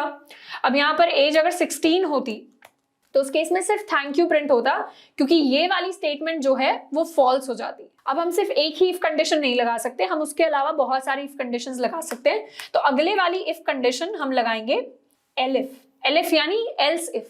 अगर पहली कंडीशन ट्रू नहीं होती तो ये दूसरे वाली आप चेक कर लीजिए, ये मतलब होता है एलिफ का। तो एलिफ के अंदर हम क्या करेंगे, अगर एज हमारी लेस देन 18 है एंड एज ग्रेटर देन 3 है, तो उस केस में हमें क्या करना है, उस केस में हमें प्रिंट करवाना है यू आर इन स्कूल। और बाकी जितने भी केसेस बचेंगे, मतलब बाकी जितनी भी एजेस हैं उनके लिए हमें प्रिंट करवाना है यू आर अ किड या यू आर अ चाइल्ड, क्योंकि बाकी कितने केसेस बच गए, वो केसेस जिनमें एज लेस देन या इक्वल टू 3 है। अब यहां पर हमने 3 कीवर्ड्स लिखे, पहला था इफ, दूसरा था एलिफ, तीसरा है एल्स। इफ डिफाइन करता है हमारी स्टार्टिंग कंडीशन, एलिफ के अंदर हम डिफाइन करते हैं स्टार्टिंग कंडीशन ट्रू नहीं हुई तो आप दूसरी चेक कर लीजिए, दूसरी ट्रू नहीं हुई तो तीसरी चेक कर लीजिए। अब एल्स क्या करता है, ऊपर वाली सारी कंडीशंस अगर ट्रू नहीं हुई तो हमारा एल्स एग्जीक्यूट कर जाता है। एल्स में अगर हम पहुंच गए, ये दोनों अगर फॉल्स हो गई और हम यहां पहुंच गए तो हमारे लिए ये प्रिंट हो जाएगा। तो अब यहाँ पर हम कोई भी एज डिफाइन कर सकते हैं। मान लीजिए हमने 13 लिख दिया, तो उसके बेसिस पर हमारे पास आया यू आर इन स्कूल। अगर हमने यहाँ पर एज को 2 कर दिया तो उसके बाद आया यू आर अ चाइल्ड। तो कुछ इस तरीके से हम इफ एल्स स्टेटमेंट्स लिखते हैं पाइथन के अंदर। अब क्या करते हैं, यहाँ पर हम एक मिनी प्रोजेक्ट बनाएंगे। मिनी प्रोजेक्ट में पाइथन को यूज करके हमने अभी तक जो कॉन्सेप्ट सीखे हैं उनको यूज करके एक कैलकुलेटर को हम बिल्ड कर रहे होंगे। तो कैलकुलेटर को बिल्ड करने के लिए सबसे पहले हमें क्या करना है, अपने 2 ऑपरेटर्स लेने, यानी 2 नंबर्स इनपुट लेने हैं अपने यूजर से। तो फर्स्ट नंबर को इनपुट लेने के लिए लिख देते हैं एंटर फर्स्ट नंबर। उसके बाद क्या करेंगे, अपना ऑपरेटर इनपुट ले लेंगे कि प्लस करना है, माइनस करना है, मल्टीप्लाई करना है, डिवाइड करना है या मॉड्यूलो लेना है। तो 5 ही ऑपरेशंस हम परफॉर्म कर रहे होंगे। तो अपने ऑपरेटर को भी इनपुट कर लेते हैं एंटर ऑपरेटर। ऑपरेटर में ऑप्शंस क्या क्या हैं, प्लस, माइनस, मल्टीप्लाई, डिवाइड और मॉड्यूलो। उसके बाद प्रिंट करेंगे अपना सेकंड नंबर। तो इनपुट एंटर सेकंड नंबर। अब लगाएंगे इन ऑपरेटर्स पर हम इफ एल्स कंडीशन कि अगर प्लस है तो फर्स्ट और सेकंड का प्लस हम प्रिंट करवा दें, माइनस है तो फर्स्ट और सेकंड को हम सब्ट्रैक्ट करके प्रिंट करवा दें। तो कुछ इस तरीके से इफ एल्स को लिखेंगे, if operator equal two plus, उस केस में प्रिंट करवाएंगे फर्स्ट प्लस सेकंड को। अब इसी स्टेटमेंट को कॉपी कर लेते हैं, यहां पर पेस्ट कर लेते हैं। यहां पर आ जाएगा माइनस, यहां पर आ जाएगा हमारा मल्टीप्लाई, यहां पर आ जाएगा हमारा डिवाइड और यहां आ जाएगा हमारा मॉड्यूलो। और एंड में क्या करेंगे, यहां पर कर देते हैं एलिफ।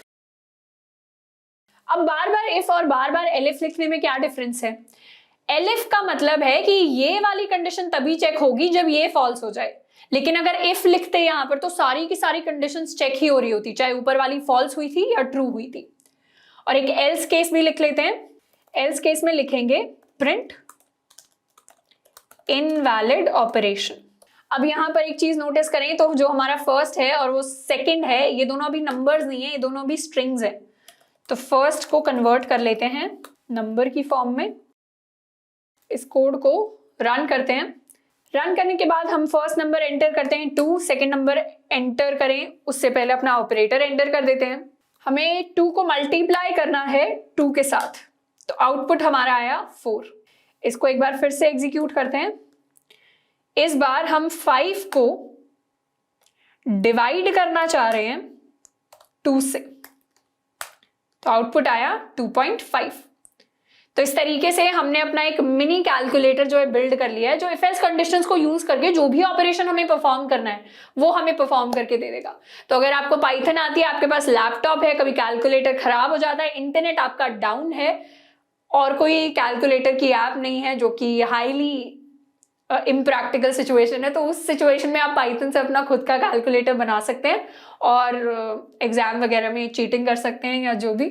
अब नेक्स्ट चीज जो हम पढ़ने वाले हैं वो है रेंज। पाइथन के अंदर रेंज होती है एक नंबर्स की रेंज। रेंज का मतलब होता है एक वैल्यू से किसी दूसरी वैल्यू तक जाना। तो अगर पाइथन में हमने लिख दिया रेंज ऑफ 5, तो इसका मतलब है कि हम यहाँ पर नंबर्स लिखना चाह रहे हैं 0, 1, 2, 3 और 4। तो 0 से लेकर 5 तक जितने भी नंबर्स हैं वो सारे हम यहाँ पर डिफाइन कर रहे हैं रेंज की हेल्प से, बस इसमें लास्ट वाला नंबर इंक्लूड नहीं होता, यानी 5 इंक्लूड नहीं होता। तो रेंज ऑफ 5 को अगर मान लीजिए हम स्टोर करवा लेते हैं नंबर्स नाम के वेरिएबल में और फिर प्रिंट करते हैं नंबर्स, तो इसका रिजल्ट हमारे पास आएगा range of numbers from 0 to 5, जिसमें 5 इंक्लूडेड नहीं है। तो ये रेंज एक्चुअली एक कीवर्ड है और ये जो पैरेंथेसिस से हमें पता चल रहा है कि रेंज एक फंक्शन है पाइथन के अंदर। रेंज फंक्शन क्या करता है, उसके अंदर आप कोई भी नंबर पास करें तो आपको नंबर्स की एक लिस्ट, एक सीक्वेंस रिटर्न कर देता है। अब पाइथन के अंदर नेक्स्ट और काफी इंपॉर्टेंट कॉन्सेप्ट जिसकी हम बात कर रहे होंगे वो है लूप। तो लूप को हम समझते हैं एक बार। मान लीजिए हमें प्रिंट करना है 1, उसके बाद प्रिंट करना है 2, उसके बाद प्रिंट करना है 3, उसके बाद प्रिंट करना है 4, उसके बाद प्रिंट करना है 5। अब इसी तरीके से हमने 1 से लेकर 5 तक तो प्रिंट कर दी वैल्यूज, ये हमारे पास आ भी जाएंगे आउटपुट स्क्रीन पर, लेकिन हमें प्रिंट करना है 1 से लेकर 100 तक। तो क्या हम बार बार ये प्रिंट स्टेटमेंट लिख रहे होंगे? बिल्कुल भी नहीं, क्योंकि प्रोग्रामिंग क्या है, प्रोग्रामिंग स्मार्ट लोगों का खेल है, जिसमें सारी की सारी जो मेहनत होती है उसको मिनिमाइज करने के लिए कोई ना कोई तो आ ही जाता है। तो यहाँ पर भी हमारा काम मिनिमाइज करने के लिए एक कॉन्सेप्ट आया जिसको हम कहते हैं लूप्स। पाइथन के अंदर सबसे पहले हम बात करेंगे वाइल लूप की। वाइल का मतलब इंग्लिश के अंदर होता है जब तक। तो आप कोई कंडीशन दे दीजिए, जब तक वो कंडीशन ट्रू है तब तक आपका काम होता रहेगा, जैसे ही कंडीशन फॉल्स हो जाएगी आपका काम रुक जाएगा। तो हम क्या करेंगे, एक वेरिएबल डिफाइन कर लेते हैं, इस वेरिएबल में असाइन कर देते हैं वैल्यू 1। अब लिखते हैं वाइल। ये वाइल पाइथन के अंदर एक कीवर्ड है, और अब लिखेंगे अपनी कंडीशन। जब तक हमारा आई जो है वो या तो लेस देन या इक्वल टू 5 रहता है तब तक आप हमारे आई को प्रिंट कर दीजिए, और यहां पर आई को हम हर बार अपडेट कर देंगे, I is equal to I plus 1। तो यहां पर क्या हो रहा है, आई की शुरुआत हो रही है 1 के साथ। ये वाइल लूप तब तक चलेगा जब तक हमारा आई लेस देन इक्वल टू 5 रहता है। हम हर बार आई को प्रिंट कर देंगे और उसमें एक इंक्रीज कर देंगे। तो इस कोड को रन करें अगर, तो हमारे लिए प्रिंट होगा 1 2 3 4 5। ये कैसे प्रिंट हुआ, पहले आई की वैल्यू 1 थी, आई हमारा 5 से छोटा है तो 1 प्रिंट हो गया। अब इस स्टेटमेंट की वजह से आई बढ़कर हो गया 2, 2 भी 5 से छोटा है तो 2 भी प्रिंट हो गया। इसी तरीके से सारे जो हमारे नंबर्स हैं वो प्रिंट हो जाएंगे स्क्रीन के ऊपर। अब यहाँ पर अगर हमने ये अपडेट वाली कंडीशन ना लिखी होती तो उस केस में क्या होता, बार बार 1 ही प्रिंट होता, क्योंकि आई की वैल्यू हमेशा 1 रहती है, और एक पॉइंट आता जिसके बाद हमारे कंप्यूटर की मेमोरी भर जाती है और उसके बाद हमारा प्रोग्राम जो है वो क्रैश कर जाता। इसीलिए ये जो लूप्स होते हैं जिनके अंदर ये वाली कंडीशन हटा दी जाती है उनको कहते हैं इनफाइनाइट लूप। अपने कोड के अंदर हमें कभी भी इनफाइनाइट लूप नहीं लिखने हैं, वरना हमारा कोड क्रैश कर जाएगा। अब यहाँ पर अगर हम 5 की जगह 100 लिख दें तो हम 100 तक सारे के सारे नंबर जो हैं वो प्रिंट करवा सकते हैं। 10,000 लिख दें तो 10,000 तक सारे नंबर्स प्रिंट करवा सकते हैं। और देखा आपने कितनी फास्ट प्रिंट कर दिया हमारे पूरे पाइथन कोड ने इन सारे के सारे नंबर्स को। तो इसी तरीके से कोड बहुत ज्यादा फास्ट होता है, बहुत कम टाइम लेता है हर एक ऑपरेशन को परफॉर्म करने में। और इन्हीं नंबर्स को 10,000 तक ये जो नंबर्स हैं इनको हम प्रिंट करके प्रिंट करवाते तो बहुत टाइम लग जाता। अब इसके अलावा अगर हमें कोई पैटर्न वगैरह प्रिंट करने हैं, जैसे हमारे प्लेसमेंट के टाइम पर क्वेश्चंस आते हैं कि यहाँ पर जो आई की वैल्यू है उसके इक्वल आप जो है स्टार्स प्रिंट कर दीजिए, और इसको हम कर लेते हैं 5। तो इस केस में कुछ ऐसा स्ट्रक्चर हमारे लिए प्रिंट होता। तो यहां पर क्या हुआ, जितने आई की वैल्यू है उतने स्टार हमारे लिए प्रिंट हो गए। तो यहां पर सबसे पहले प्रिंट हो गए 1 स्टार, फिर 2 स्टार, फिर 3 स्टार, फिर 4 स्टार, फिर 5 स्टार्स। और ये जो मल्टीप्लाई है, तो जैसे कॉन्कैटिनेट होता था कि हमारी स्ट्रिंग्स जुड़ जाती थी, वैसे ही मल्टीप्लाई भी काम करता है। किसी भी नंबर को आप किसी स्ट्रिंग से मल्टीप्लाई कर देंगे तो वो स्ट्रिंग उतने ही टाइम्स हमारे लिए प्रिंट होकर आ जाएगी। जैसे यहाँ पे अगर हेलो होता तो यहाँ पर 1 बार हेलो आता, यहाँ पर 2 बार हेलो आता, यहाँ पर 3 बार हेलो। अब वो स्टार्स का पैटर्न अगर हमें उल्टा प्रिंट करना है तो उसके लिए कुछ नहीं करना, यहाँ पर कर देना है i इज इक्वल टू 5, यहाँ पर कर देना है ग्रेटर देन इक्वल टू 0, यहां हमें प्रिंट कर देना है स्टार, और +1 की जगह अब कर देना है -1। तो हमारा जो पैटर्न है अब उल्टा प्रिंट हो गया है। तो ये हमारा ट्राइंगल उल्टा होकर स्क्रीन पर आ गया है। तो कुछ इस तरीके से हमारे वाइल लूप्स काम करते हैं पाइथन के अंदर। अब बात करेंगे फॉर लूप्स की। फॉर लूप्स को पाइथन के अंदर यूजुअली हम जो है लिस्ट एक स्ट्रक्चर होता है उसके ऊपर आइटरेट करने के लिए, उसके ऊपर लूप लगाने के लिए यूज करते हैं। मतलब फॉर लूप को यूज किया जाता है बेसिकली आपके पास ऑब्जेक्ट होता है या सीक्वेंस होता है नंबर्स का, उसके आइटम्स को लेने के लिए। जैसे अगर हमने एक रेंज जो थी डिफाइन की थी 0 से लेकर 4 तक, इस रेंज के हमें सारे के सारे नंबर्स को प्रिंट करना है, तो हम क्या करेंगे, for I in range print I. तो यहाँ पर सारे के सारे नंबर्स जो रेंज के अंदर हैं वो प्रिंट हो जाएंगे। तो यहाँ पर हमने कौन सा कीवर्ड यूज किया, फॉर कीवर्ड यूज किया। उसके बाद लिखा जो भी आइटम है हमारा, इसको हम आइटम भी लिख सकते थे, यहाँ भी आइटम कर देते, इन कीवर्ड लिखा और फिर लिखा रेंज। तो रेंज के अंदर जितने भी हमारे आइटम हैं वो सारे के सारे आइटम्स हमारे लिए प्रिंट हो गए हैं। अब मान लीजिए हमें 0 से 4 नहीं 1 से 5 प्रिंट करवाना था, तो यहाँ हर बार प्रिंट करवा देते आइटम +1। तो इस तरीके से +1 हो जाता उन सारे के सारे आइटम्स में, तो 1 से लेकर 5 तक सारे के सारे नंबर्स हमारे लिए प्रिंट हो जाते हैं। तो इस तरीके से हमारा फॉर लूप काम करता है पाइथन में। अब बात करते हैं पाइथन के अंदर लिस्ट की। तो अभी तक हमने जो डेटा टाइप्स पढ़े हैं जिसमें आ गया था स्ट्रिंग, फ्लोट, इंटीजर, बूलियन, ये सारे प्रिमिटिव डेटा टाइप्स होते हैं। इसके बाद होता है लिस्ट डेटा टाइप। लिस्ट के अंदर हम काफी सारी जो प्रिमिटिव डेटा टाइप्स हैं वो स्टोर कर सकते हैं। तो लिस्ट कह सकते हैं कलेक्शन ऑफ आइटम्स होता है, ये कॉम्प्लेक्स डेटा टाइप है।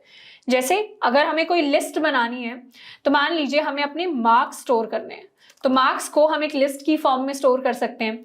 तो लिस्ट को बनाने के लिए हम ये स्क्वायर ब्रैकेट्स जो हैं इनका यूज करते हैं। इसके अंदर अपने मार्क्स स्टोर कर लेते हैं, पहले इंग्लिश के मार्क्स, फिर केमिस्ट्री के मार्क्स, फिर फिजिक्स के मार्क्स। तो इस तरीके से हमने मार्क्स को स्टोर कर लिया एंड उसके बाद अगर इन मार्क्स को प्रिंट करवाना है तो करवा देते हैं प्रिंट मार्क्स। कोड को रन किया तो हमारे लिए हमारी सारी की सारी जो मार्क्स हैं वो प्रिंट हो गए। तो ये जो मार्क्स नाम का वेरिएबल है ये एक लिस्ट है। अब ऐसा नहीं है, लिस्ट के अंदर सेम टाइप के जो सारे के सारे डेटा होते हैं वो होते हैं। यहाँ पर अगर हम मैथ्स स्टोर करवाना चाहें और उसको रन करें तो हमारे लिए वो भी प्रिंट हो जाएगा। अब अगर हमें कोई इंडिविजुअल सब्जेक्ट के मार्क्स प्रिंट करवाने तो उसको कैसे प्रिंट करवाएं? उसको हम प्रिंट करवाएंगे मार्क्स के सामने स्क्वायर ब्रैकेट्स लिखकर। तो स्क्वायर ब्रैकेट्स के अंदर जिस भी इंडेक्स वाले मार्क्स हमें प्रिंट करवाने हैं वो हम प्रिंट करवा सकते हैं। मान लीजिए हमें 0th इंडेक्स पर जो मार्क्स हैं वो प्रिंट करवाने हैं, तो ये हो गया 0 इंडेक्स, ये हो गया 1 इंडेक्स, ये हो गया 2 इंडेक्स। तो 0 इंडेक्स वाले मार्क्स हमारे लिए प्रिंट हो जाएंगे विच इज 95। फर्स्ट वाले प्रिंट करवाने हैं तो वो हो जाएंगे विच इज 98।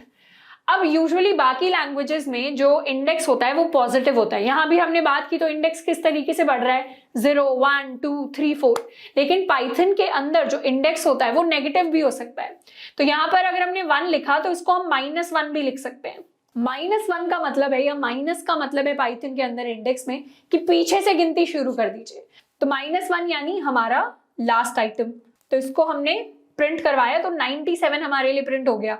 उसी तरीके से यहाँ -2 लिखते तो उस केस में हमारे लिए प्रिंट हो जाता 98। तो माइनस यानी पीछे से गिनती शुरू कर रहे हैं, ये आ जाता है -1 पर, ये आ जाता है -2 पर, ये आ जाता है -3 पर।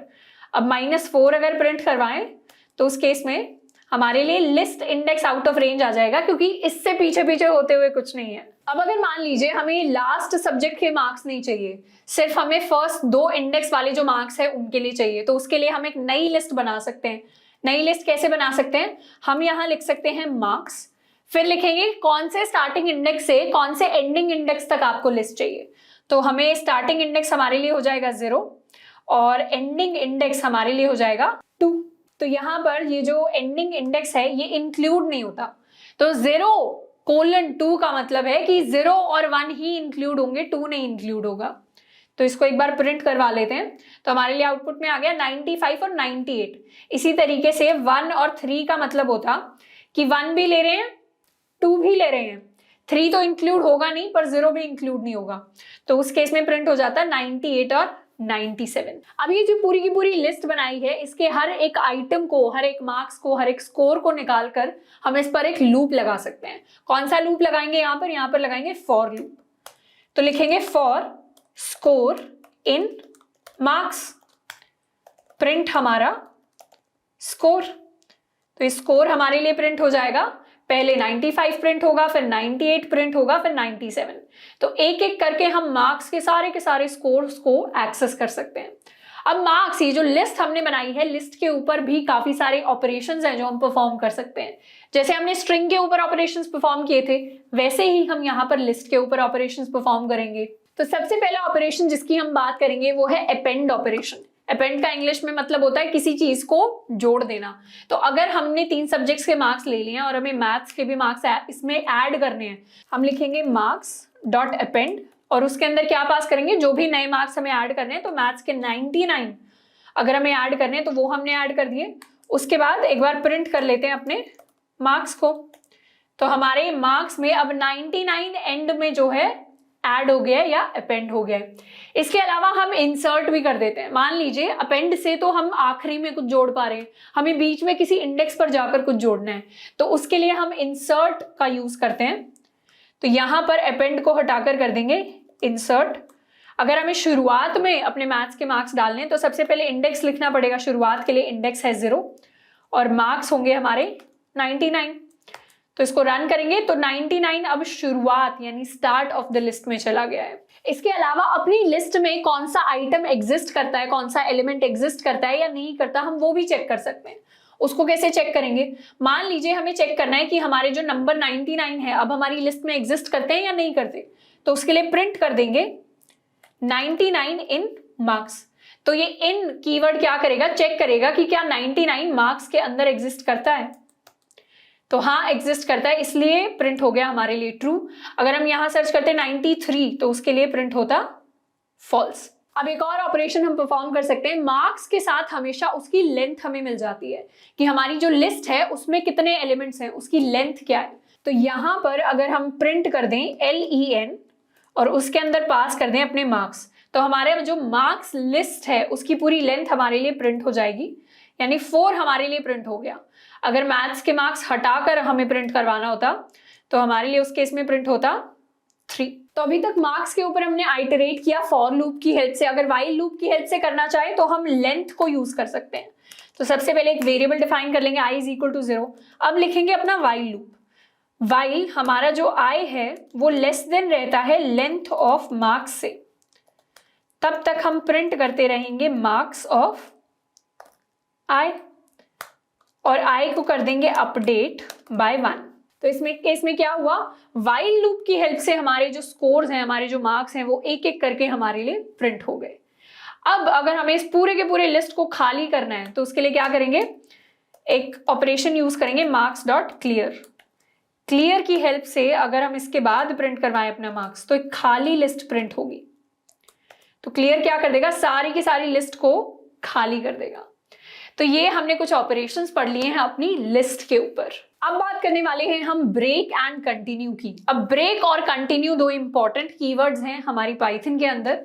ये कीवर्ड C++ और जावा के अंदर भी होते हैं। तो अब एक एग्जाम्पल के साथ समझते हैं कि इन कीवर्ड्स का मतलब क्या है। सबसे पहले एक लिस्ट बना लेते हैं।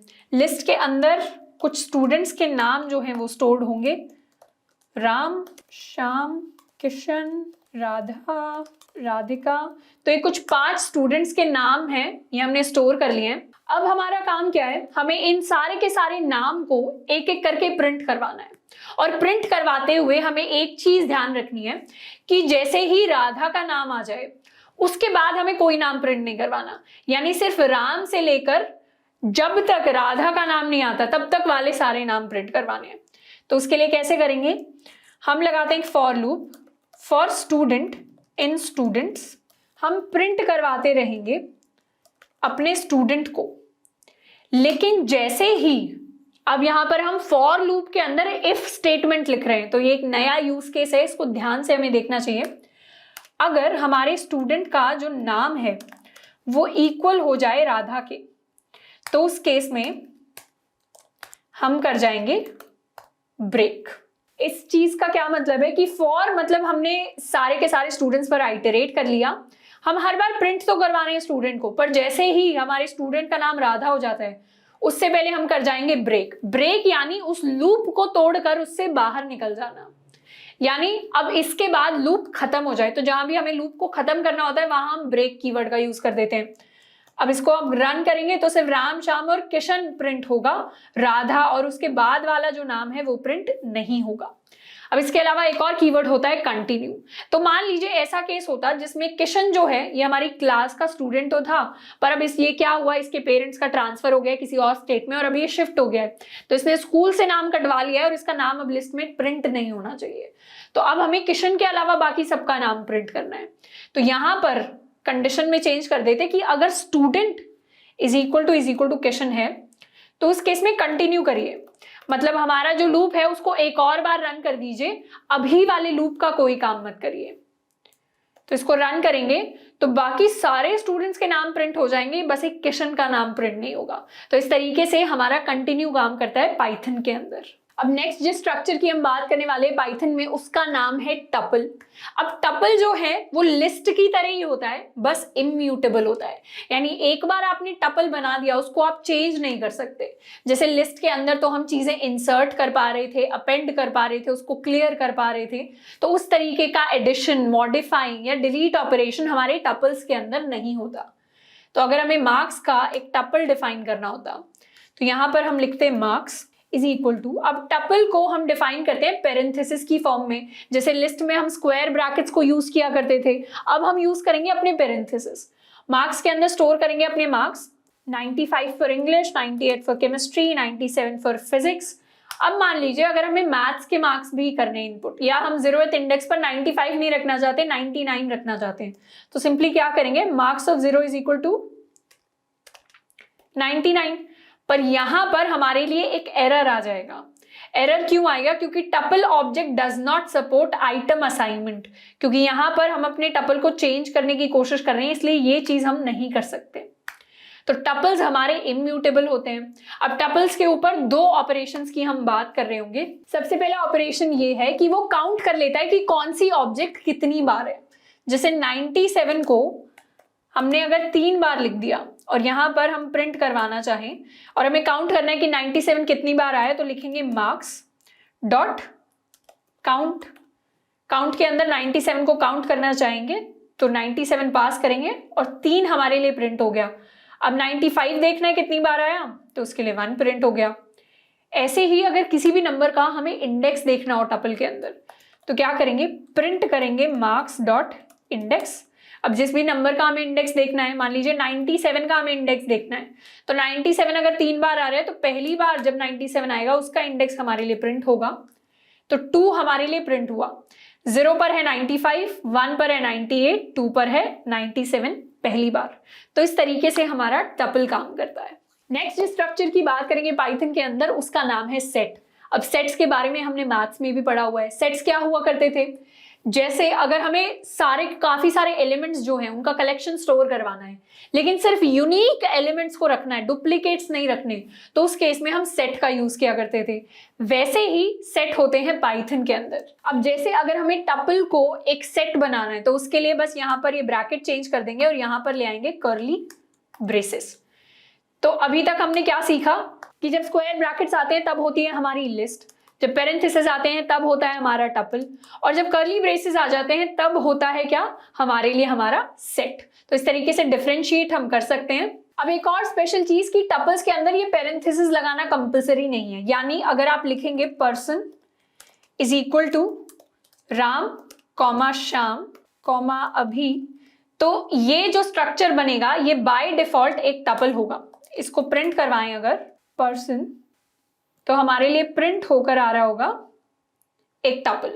तो ये पेरेंथेसिस जो है वो कंपलसरी नहीं होते, ऑप्शनल होते हैं, लेकिन कोड अच्छा रहे, पढ़ने वाले को पता चले कि हमने क्या प्रिंट करवाने की कोशिश की है, क्या यूज करने की कोशिश की है, इसीलिए पेरेंथेसिस को हम यूज करते हैं। तो यहां पर हमने सेट को डिफाइन कर लिया। अब इस सेट के अंदर हमारा जो 97 है वो 3 बार है, लेकिन अगर हम अपने मार्क्स को प्रिंट करवाएं तो 97 सिर्फ एक बार प्रिंट होगा।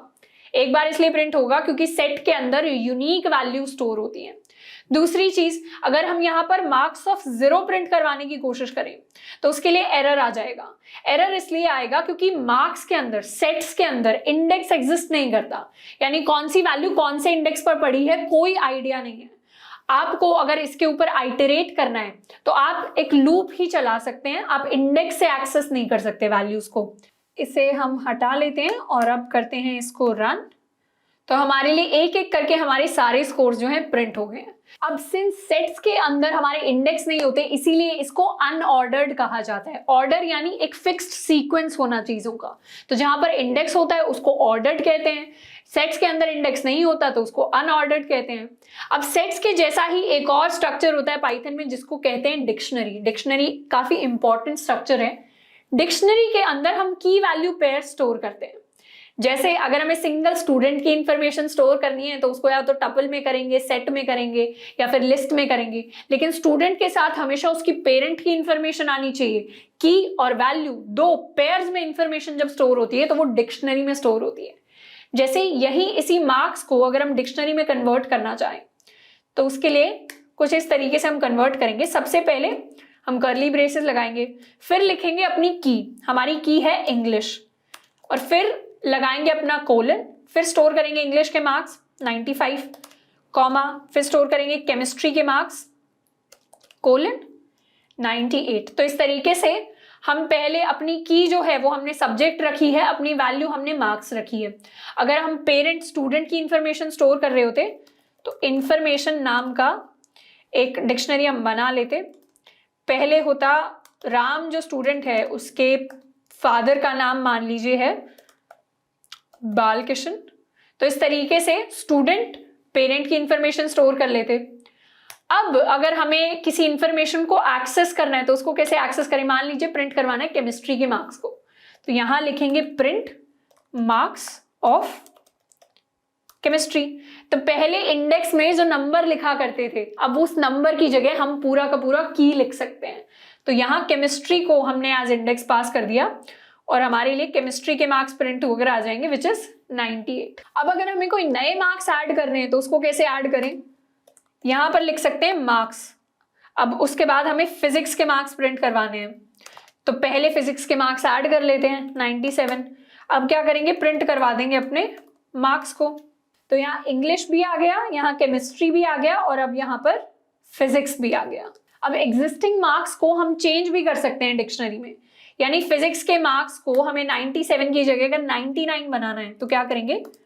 Marks of physics is equal to 99 और उसके बाद प्रिंट करवाएंगे अपने मार्क्स। तो यहां पर ये जो फिजिक्स के मार्क्स हैं ये सेकंड लाइन में हमारे पास चेंज होकर प्रिंट हो जाएंगे। अब बात करते हैं फंक्शंस की। जैसे हमारे पास एक टीवी का रिमोट होता है, तो रिमोट के डिफरेंट डिफरेंट बटन्स को दबाने से डिफरेंट डिफरेंट चीजें होती हैं। जैसे वहां पर वॉल्यूम बटन में अगर हम प्लस प्लस दबाते जाएंगे तो वॉल्यूम बढ़ती जाएगी, माइनस माइनस दबाते जाएंगे तो वॉल्यूम कम होती चली जाएगी। तो हर बटन एक डिफरेंट ऑपरेशन परफॉर्म कर रहा है। ऐसे ही पाइथन के कोड के अंदर डिफरेंट डिफरेंट पार्ट होते हैं प्रोग्राम के, हर एक पार्ट एक ऑपरेशन परफॉर्म करता है और अगर ये पार्ट कोई स्पेसिफिक ऑपरेशन ही परफॉर्म करता है तो इसको हम फंक्शन का नाम देते हैं। तो अब तीन तरीके के फंक्शंस होते हैं पाइथन के अंदर। सबसे पहले होते हैं हमारे इनबिल्ट फंक्शन, दूसरे होते हैं हमारे मॉड्यूल फंक्शंस और तीसरे होते हैं हमारे यूजर डिफाइंड फंक्शंस, यानी जो यूजर डिफाइन करता है जिनको हम लिख रहे होंगे। अब इनबिल्ट फंक्शंस को हम ना चाहते हुए भी ऑलरेडी पढ़ चुके हैं। इनबिल्ट फंक्शन यानी जैसे हमने इंट को पढ़ा था हमारे टाइप कन्वर्जन में, या फिर str को पढ़ा था, या अपने बूल को पढ़ा था। ये जो फंक्शंस होते हैं ये होते हैं हमारे इनबिल्ट फंक्शन जो पाइथन के अंदर पहले से एग्जिस्ट करते हैं और इनको हम डायरेक्टली यूज कर लेते हैं। दूसरे टाइप के फंक्शन होते हैं हमारे मॉड्यूल फंक्शन। अब जावा के अंदर मॉड्यूल्स क्या होती हैं? जब रिलेटेड फंक्शंस और रिलेटेड वेरिएबल्स को एक ही फाइल में स्टोर कर दिया जाता है, उस फाइल को हम नाम देते हैं पाइथन में मॉड्यूल। अब काफी सारी मॉड्यूल्स एग्जिस्ट करती हैं पाइथन के अंदर, उनको हम डायरेक्टली यूज कर सकते हैं और इनके फंक्शन से हम अपना काम निकाल सकते हैं। जैसे ऐसी एक मॉड्यूल का एग्जाम्पल है हमारी मैथ मॉड्यूल। तो मैथ मॉड्यूल को यूज करने के लिए हमें अपने कोड में लिखना पड़ता है इंपोर्ट मैथ। अब मैथ मॉड्यूल के अंदर हमारे काफी सारे फंक्शंस हैं जो पहले से लिखे हुए हैं। इन फंक्शंस को कैसे प्रिंट करवा सकते हैं? dir of math. तो जैसे ही हम dir ऑफ मैथ ये लाइन लिखकर प्रिंट करवाएंगे, वैसे ही सारे के सारे ये जो फंक्शंस हमारे लिए स्क्रीन पर प्रिंट हो रहे हैं ये सारे हमारे मैथ मॉड्यूल के फंक्शंस हैं। अब इनमें से कोई एक पर्टिकुलर फंक्शन अगर हम पिक कर लें, तो मान लीजिए हमने पिक कर लिया स्क्वायर रूट। अब अगर हमें सिर्फ ये स्क्वायर रूट फंक्शन चाहिए, बाकी का मॉड्यूल की हमें जरूरत नहीं है, तो उसके लिए हम कर सकते हैं फ्रॉम मैथ इंपोर्ट sqrt। और ये sqrt फंक्शन क्या करता है? हमें किसी भी नंबर का स्क्वायर रूट रिटर्न कर देता है। तो यहां अगर हम प्रिंट करवाएं sqrt ऑफ 4, तो उस केस में हमारे स्क्वायर रूट ऑफ 4 प्रिंट होगा विच इज 2.0। ऐसे ही यहां पर 4 की जगह कर दें 16 तो प्रिंट होगा 4.0। तो इसी तरीके से स्पेसिफिक फंक्शंस भी हम ले सकते हैं पूरे का पूरा मॉड्यूल लेने की बजाय। मान लीजिए सारे के सारे फंक्शंस एक साथ चाहिए, तो यहां पर हम कर देते हैं स्टार। स्टार यानी सारे के सारे, सिलेक्ट ऑल। तो उस केस में सारे के सारे हमारे पास आ जाएंगे और स्क्वायर रूट को हम डायरेक्टली यूज कर पाएंगे। अब जो तीसरे टाइप के फंक्शन होते हैं पाइथन में वो होते हैं हमारे यूजर डिफाइंड फंक्शन, जिनको यूजर यानी हम प्रोग्रामर्स खुद बनाते हैं। अब इसका सिंटैक्स क्या रहता है? सिंटैक्स यानी किसी भी चीज को लिखने का सही तरीका। तो अभी तक जो हम प्रॉपर कीवर्ड्स यूज कर रहे थे, प्रॉपर चीजें यूज कर रहे थे, स्पेस यूज कर रहे थे, वो सब सिंटैक्स था पाइथन का। अब फंक्शंस को लिखने का सिंटैक्स रहता है कि पहले आप लिखिए डेफिनेशन, डेफिनेशन के बाद हम लिखते हैं डेफिनेशन यानी DEF, यहां पर हम अपना फंक्शन डिफाइन करेंगे। उसके बाद हम लिखते हैं फंक्शन का नाम। तो फंक्शन का नाम कोई वेरिएबल होता है जो हम खुद से दे सकते हैं कि हम अपने फंक्शन का नाम ये रखना चाहते हैं। उसके बाद हम लिखते हैं पेरेंथेसिस, और पेरेंथेसिस के अंदर हम कुछ पैरामीटर्स लिखते हैं। पैरामीटर्स यानी कोई फंक्शन हो सकता है, कोई इनपुट ले रहा हो एंड उस इनपुट के बेसिस पर कुछ आउटपुट रिटर्न कर रहा हो। जैसे अगर कैलकुलेटर को हम एक फंक्शन में कन्वर्ट कर दें तो कैलकुलेटर जो ऑपरेटर लेगा उस पर डिपेंड करेगा कि क्या आउटपुट आने वाला है, तो वो बन जाएगा कैलकुलेटर का पैरामीटर। तो पैरामीटर आता है, उसके बाद आता है कोलन, एंड फाइनली अंदर हमें जितनी भी लाइंस लिखनी होती है एक साथ, जो ब्लॉक ऑफ कोड हमें लिखना होता है फंक्शन का, उसको हम लिख सकते हैं। तो मान लीजिए हम एक फंक्शन लिखना चाहते हैं। ये फंक्शन क्या करता है? दो नंबर्स का सम है उसको प्रिंट करवाता है। तो फंक्शन को कैसे लिखेंगे? सबसे पहले लिखेंगे DEF। फंक्शन का नाम हम लिख देते हैं प्रिंट सम। अब प्रिंट सम के बाद लिखेंगे पेरेंथेसिस। पेरेंथेसिस के अंदर क्या लेंगे? दो नंबर्स लेंगे। पहला होगा हमारा फर्स्ट, दूसरा होगा हमारा सेकंड। फिर लिखेंगे कोलन। अब ये फर्स्ट और सेकंड हमारे पैरामीटर्स हैं जिसमें हम कोई नंबर पास कर रहे होंगे, और यहां पर हम प्रिंट करवा देंगे फर्स्ट प्लस सेकंड को, और यहां से कॉल लगाएंगे। कॉल करना किसी भी फंक्शन को मतलब उसको एग्जीक्यूट करना, उसको रन करवाना।